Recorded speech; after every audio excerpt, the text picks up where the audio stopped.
بسم الله الرحمن الرحیم. ثواب. نننی درس مونږ په 10مه صفحه کې د ثواب عنوان دی.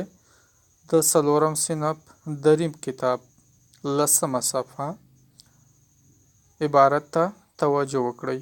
ثواب: سلام دادن ثواب دارد. عثمان به پدر غیاث سلام داد. سریا و غیاث برای همه سلام می دهند. ثواب: سلام دادن ثواب دارد. سلام اچول ثواب لري. عثمان به پدر غیاث سلام داد. عثمان د غیاث په پلار سلام واچوه.